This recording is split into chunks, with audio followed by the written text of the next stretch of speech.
Liverpool Fan in Japan. Hello YouTube, Liverpool Fan in Japan, the Miyazaki man Sai. That was a delicious result yesterday, 3-2 away at Brighton. I will take that any day. In fact, 3-2 actually flattered them because Liverpool had the best of the chances and we made our quality show despite the kind of second string lineup. Never in doubt that there were so many captains in this team as well. Dominic Szoboszlai, Hungarian captain, playing the false nine. Andy Robertson, captain of Scotland, played the whole 90 minutes. And that's a sign of things to come because Andy Robertson needed to play his way back into form considering the performance last week. And that means Kostas Tsimikas will be coming in fresh for the weekend. Additionally, we had another captain in the ranks as well. Wataru Endo, Japan national captain. 3 national team captains. Good national teams as well. Hungary, Japan and Scotland. Yeah, I said it. Scotland too. That one's for you, Jamie Rennie. Yeah, boy. And with the initial lineup, people were perplexed, thinking, what kind of formation is this? It was just a classic 4-3-3, actually a 4-2-3-1 inverted with Endo and Morton in the base, Curtis Jones ahead of him, Gakpo on the left, Lucho Diaz on the right, and Dominic Szoboszlai false nine as he did in pre-season. He does have some attributes for it, by the way. Gakpo, flat track bully, that hard rocket shot. He mentioned in a recent interview that Dominic Szoboszlai has the hardest shot in the squad, but my goodness, can Gakpo kind of thump one in both sides. A clean, straight inside foot cleave into the side of the net for the first goal, and a second pure strike front post for the second one as well. Curtis Jones played the whole 90 minutes, so might be back to the Graven Birch, who had night off. McAllister, Szoboszlai midfield for the Premier League, and Darwin Núñez came on, McAllister came on as well, and Trey Nyoni as well. Trey Nyoni is probably the most progressive baller in our midfield. Despite his young, tender age, he is the one that plays the ball forward the most.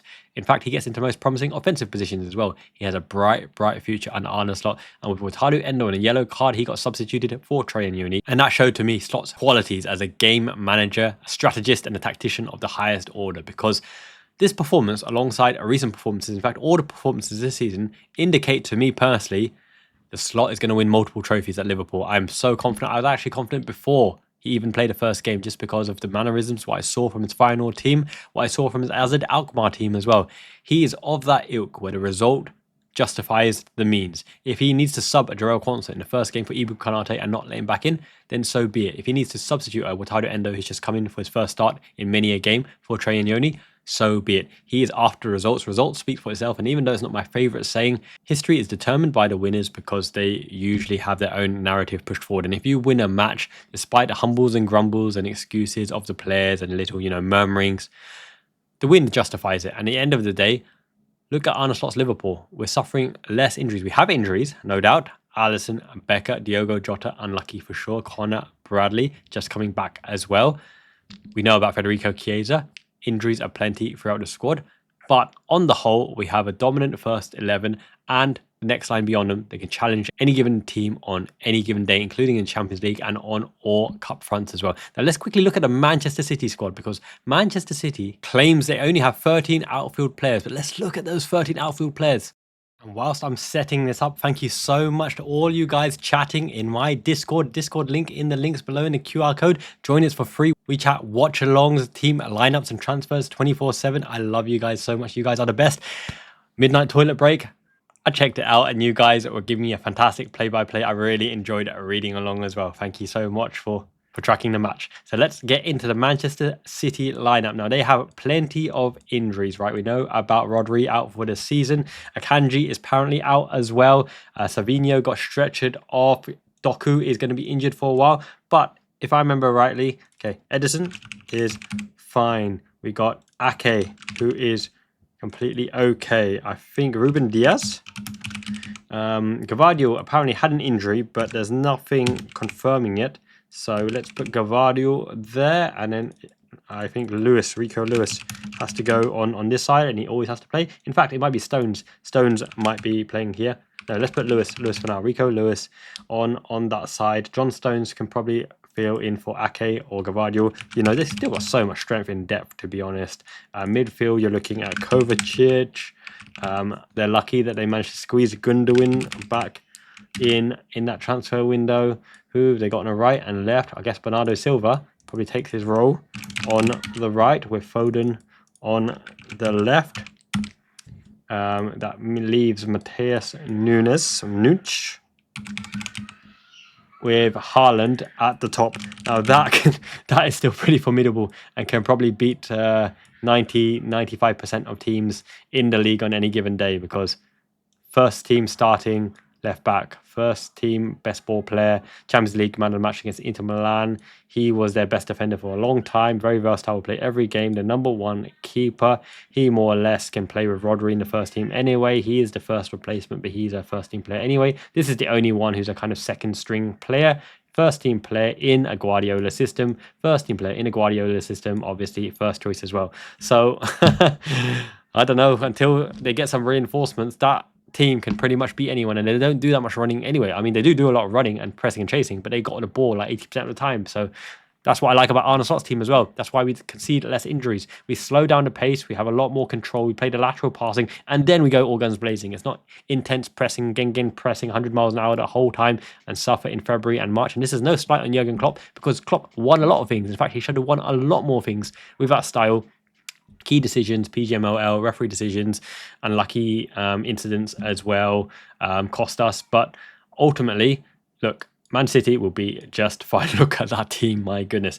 And Arne Slot's team play in a similar fashion, a hybrid between Benitez, Klopp, and Guardiola, passing the ball, but we have the offensive firepower and the squad to do it as well, and we're suffering less injuries. So, yeah, looking forward to that one. So that is the lineup of Manchester City, and I just wanted to show you that the injury crisis is overblown. Look at that team.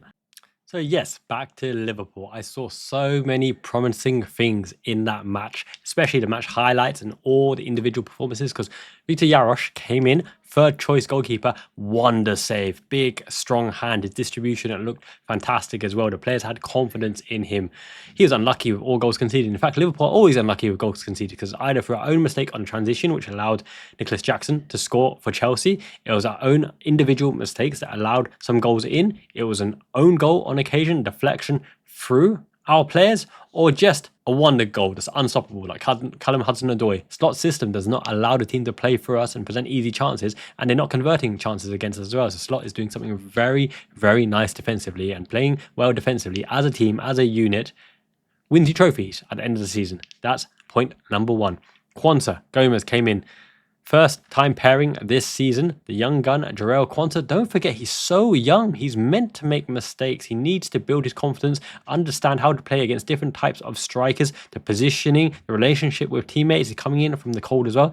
He's bound to make mistakes, but don't underestimate how good and how much of a gem he is. Some of the awful takes in some of the match chats absolutely rubbished him. Absolutely scratched him from memory, because he's young, hugely talented, high potential, backed by all the people in Liverpool in the know, with a brand spanking new contract. And look at these statistics. He won 2 duels. He made the most recoveries in 7 and the most clearances.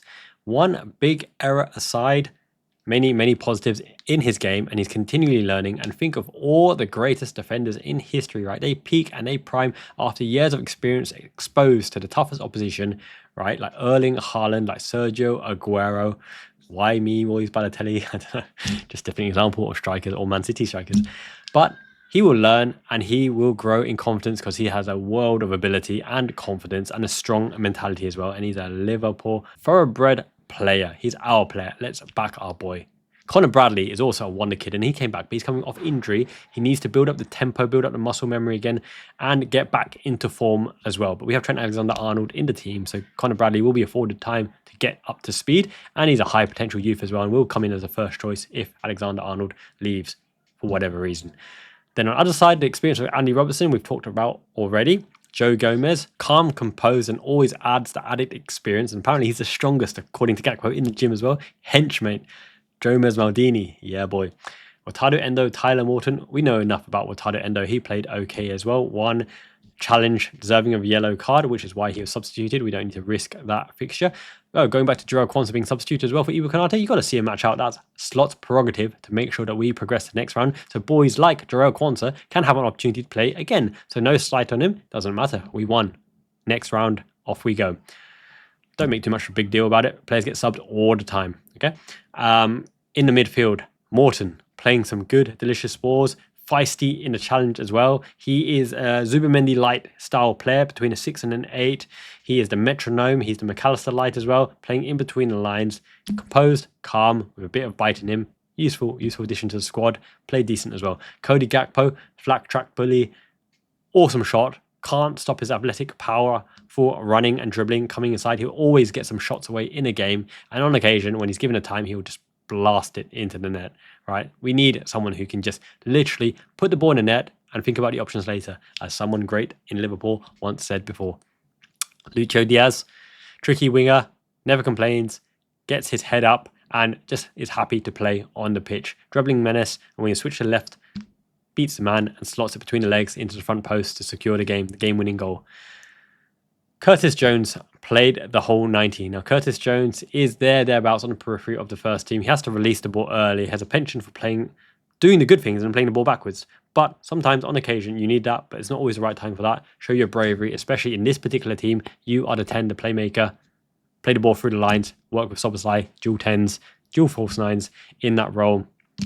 Is what it is. But Curtis Jones technically is such a baller, and he'll always have a place in and around the first team at Liverpool, as long as he's at Liverpool. And he will be at Liverpool for a long time, because he's very, very valuable in certain situations, but he just needs to piece everything together because he has everything in his game. Dominic Szoboszlai, unforgiving role in the false 9. Do you remember when Gini Wijnaldum played the false 9? And he asked Roberto Firmino, how do you do that for 90 minutes consistently, backwards and forward, holding a ball, laying it off, not seeing anything behind you, but having to see things behind you, that kind of thing as well. He did his best. Dommy Schlobbers, off the ball running, but once again, it's not his preferred position, and he will need to really get a handle on the ball and make an impact with the ball rather than off the ball to make sure that we continue our title charge. But luckily, Liverpool are so strong that we have players on the ball like Gravenberch and Maka and Salah who can do things that Dominic Szoboszlai perhaps can't at the moment. But he's got such a great shot. I want to see him shoot more. I want to see him score more. He has the ability. He's still so young. It'll all click into place as well. So overall, the second stream, formidable. The second string got us into the next round against Southampton, and that's a tasty fixture for us as well. And yeah, the road looks clear. Carabao Cup, EFL Cup, getting a cup in Arne Slot's first season would be tremendous, because everyone wants to win something in their first season, but we're going for gold in all of the races, in FA Cup, in Champions League and in Premier League.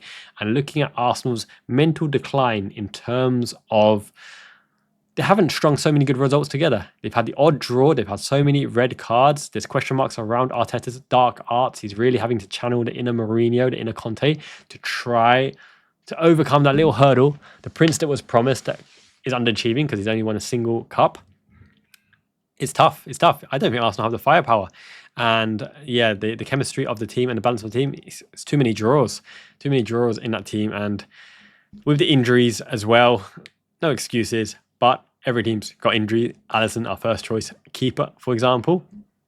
Chiesa, our backup to right wing. And Connor Bradley, coming back just now as well. It will be a tight race, but Arne Slot, on merit, has performed impeccably. Lost a single game, drawn a single game, and progressed in every cup round so far. Defensively solid, and we'll always have attacking threat. And we've got players that can score and assist at the moment. Just throughout the whole team, we have players that can score and assist, and that can only bode well. And he's got the tools and facilities to keep the team hunting for the biggest prizes. And in terms of, achieving legendary status, Arne Slot is so well positioned now to make a lot out of this season, and I'm really positive with the progress to date and to see what he will end up achieving at the end of the season, because he's laid out the path, he's rode the path, and he's currently riding that crest of success, and long may it continue. This is that hard fixture list, the hardest run of fixtures that we've had since the start of the season. People said, we've had a run of easy fixtures, and he said himself, there are no easy fixtures in the Premier League, apparently. That's what he got told before he joined. And now he's overcoming the hurdles one step at a time, with Brighton on the weekend at home in Liverpool, which I will stream. I'll do a 1 year anniversary stream. I'll announce the winners of the giveaways as well. I think there's 2 giveaway competitions to announce the winners of, including another competition potentially coming up. So I'll do a stream maybe half an hour or 1 hour before. I'll announce it soon, the exact time. Thank you so much for supporting the channel, especially to the newest members. A huge warm welcome to Molly B. Domanza, right? We've spoken many times on Discord. I know you like your running as well. Fantastic form. Keep it up. You motivate me. And Poetic Arson, welcome aboard the Wonder Kids rank as well. And especially a big welcome to Justification for joining the Liverpool Fan in Japan All-Stars tier. Thank you so much. I appreciate all three of you. Super, super kind. Enjoyed exclusive content. I'm rapidly building up that library now of exclusive members content. I'll do another 3 videos in time for next week as well. So guys, hopefully you enjoy, including Wataru Endo book translation coming very, very soon, and more exclusive Mamacita Maimi Miyazaki Mama Mai's videos coming as well. She's enthusiastic. She just needs a bit of time. Also recovering from a cold. So we wish her well, especially in the comments below as well. But yeah, this for me is such a feel-good feeling. It's a great time to be a Red. There shouldn't be any angst or any controversy or any heated discussions in the fan base, because whose position would you rather be in, right? Some people might say Man City, but look at their injuries and look at Pep Guardiola making excuses already. You definitely don't want to be in Arsenal's shoes at the moment. Look at Man United with Amorim. The perfume brand coming in as well, but they have a dispute around his loyalty, and obviously that kerfuffle with him going to West Ham to try to push Liverpool to sign him. And will they transition into the 3 of the back system, which is the only system he's ever successfully employed, because when he has 4 at the back, he had a losing streak, for example, right? Yeah, interesting times over at the other clubs, but Liverpool are well embedded on the journey for glory. We've got a great infrastructure, backroom staff. The transfer window is coming up. Ansat will now know about the players in depth and personally, and know what he will need for that final push to try to win all of the trophies. If we're there or thereabouts in January in all the competitions, I think reinforcements will come in so we can fight on all 4 fronts to try to win it all. And I'm confident Arne Slot will be a Liverpool manager that wins multiple trophies. And which trophies that, we can't determine that at the moment, because you have competition and you have no given right, no matter what you do, to say that if you do X, you will get Y, right? It all depends on opposition and performing on the day. But these players look like a good bunch of lads, and they listen to Arne Slot's instructions, slot ball, and he's a proven winner. He's already won in Feyenoord. And I think even though he makes tough decisions and he doesn't rotate massively, his style of play, the offensive solidarity, the leadership he's shown, the conviction in his interviews, how well spoken he is as well, and how much players would love to follow him because they believe that he is capable of winning the trophies, will be a big determining factor in the success of his era, but also for Van Dijk renewing, Mo Salah renewing, and hopefully Trent Alexander-Arnold renewing as well. Now, we went to Yamakataya, a big luxury department store in Miyazaki, Japan today, and there was a Hokkaido festival. Hokkaido is up in the north, the snowy north. You know nothing, Jon Snow kind of area, the wintry, cold north. And I got with me here Saroma Wagyu. Now, this is Hokkaido's own special breed of Wagyu. Let the pictures tell you everything. Can you see what I'm seeing and how delicious this Saroma Wagyu roast beef is? Now, Miyazaki Wagyu beef is actually #1 in the world. They win the beef Olympics year in, year out. Much better than Kobe beef or the other beefs. The cream of the crop! Miyazaki Wagyu is Ichiban, the best, #1. However, I'm going to try this Saroma Wagyu right in front of you guys here today, because we ain't here to play, we're here to celebrate Liverpool beating Brighton 3-2 and entering the next round against Southampton away. Let me open this, whip in the fragrance. Oh, that smells so good. Can you see what I'm seeing? Let's give you the top premium slice right here.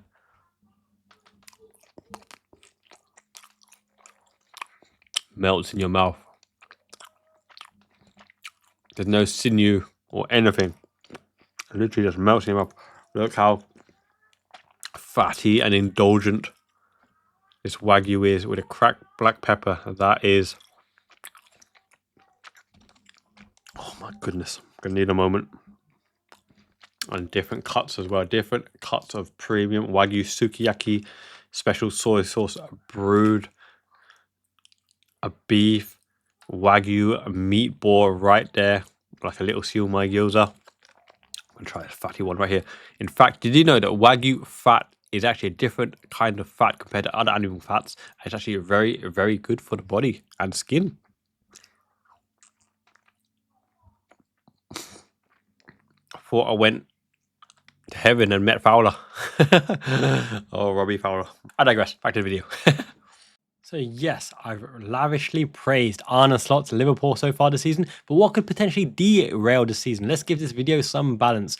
Now, Mo Salah being injured would be a tragedy, because he's never injured. He's reliable, steady Eddie on the right wing, a metric goal king, always assisting, always scoring. We need his numbers week in, week out. Whether he's in form or out of form, his off the ball running and his desire and hunger to make that impact is crucial, and he leads by example off the field too. And it's demoralising if he's out of play. Similar to Virgil van Dijk, he's Liverpool's captain, and there's no one quite like him now. Ibu Konate is absolutely monstrous, but imagine Konate or Van Dijk are injured for long spells. It's tough. Quansah and Gomez would really, really have to step up. But saying that, Joey Gomez and Van Dijk was a title-winning partnership. What if the opposition strengthened in January, right? Well, you can only beat what's in front of you. You can only play 11 men. So I've never believed that you win a window via the transfer window, but you can lose it if you don't sufficiently bolster the squad. Now, some people want extra firepower because of Chiesa's injury and fitness issues, but no, we've got 6 forwards for those positions, and Szoboszlai and Elliott can play there as well. You've only got so much limited space in the squad. If you really want to reinforce, it might be a left back, it might be a special player like a Zubimendi in the 6th position, it might be a dedicated number 10 because we don't have one in the absence of Harvey Elliott as well. If Kelleher gets injury, same time as Alisson, wow, we had to rely on Jaros for a long time. He's shown he's a good keeper, but can he really step up week in, week out as well? If we lose to a wonder goal, a scrappy goal, and low blocks aplenty, like against Nottingham Forest, could derail our form, but Arne seems to be able to have that comeback ability as well. We know that Man City can go on an extended run. De Bruyne is a year older though. He's a key ingredient on any extended run. Him and Rodri. And Rodri's obviously out for the season. And De Bruyne, I doubt, will be fit for the largest part of the season because even though he comes back to play, he needs some time to build that consistent match rhythm, especially because of his acceleration to get away from players before hitting those wonder balls and goals as well. He'll be a big miss. So, you know, the same thing that applied to Liverpool apply to Man City and Arsenal as well. And I think it's a 3-horse race at the moment. Yeah, I do think injuries are the main thing. I don't think consistently bad run of form is realistic because we still had a new manager bounce, but not just that. The shiny one, man, up the shiny one. He has the boys playing with confidence and showing a bit about them and playing style. We play in moments with intensity and we run through the midfield and we get the bodies back as well. So we're hard to play against. We're hard to play against, and that's what you always want. Can fighting on multiple fronts, multiple competitions hinder us? I had a comment in the chat as well that someone wished that Liverpool were out of the EFL Carabao Cup, being the lesser of the 4 cups, because we could focus on the other fixtures. And I made the counter argument, because similar to Man City, who are out obviously, the counter argument that these rotational players will be called upon, right? Your Gakpo, your Endo, for example, your Conor Bradley, to make an impact in a Premier League game. And if they don't have that match fitness or something to look forward to, right, knowing that they'll get minutes and they'll get game time in the next round of the EFL Carabao Cup, it's a demotivator. And when you lose and are knocked out of a competition, it is a downer and a demotivator as well behind the scenes. And you don't want anything to affect the winning mentality, the positivity in the backroom staff, because these players, these second string, for example, are actually the opposition against the first team when you're doing your tactics, right? They imitate the opposition strategy so that the first team can try to find the gaps and the passages of play and the patterns of play through that block or through that build-up. So all of these secondary members of the squad are super, super important, and you need to keep their morale high as well and keep them match fit. And there's no substitute for actual game time, no matter the mistakes are coming in cold. So yeah, I think you fight on all 4 fronts, and it's Arne Slot's prerogative to choose a squad that will win that match as well as not hinder the progress in the Champions League and Premier League as well. So it's a balancing act, but you have the squad to do it. That's why you have the full entirety of the squad. So yeah, there's that as well. Just my thoughts overall. Let me know what you think in the comments below. Miyazaki man, Ichiban, it means the best. You guys are the best. The best way to support this channel is through YouTube membership. As you know, I make exclusive videos on my raw, uncensored thoughts on all the content creators, Liverpool or otherwise, including Wataru Endo's book as well, translation, and his online vlog, and other exclusive content coming up very, very soon. Thank you so much. Smash a like if you haven't already. If you haven't subscribed already and you enjoyed this video, make sure you do subscribe. Aim to hit 8,000 in the middle or end of November. It would be very, very nice. And if we can hit 10k by the end of the year, that would be fantastic. A great Christmas present. But if not, it's all good. We'll get there eventually. Thank you for watching. Have a great night. Jane means peace. Liverpool fan in Japan.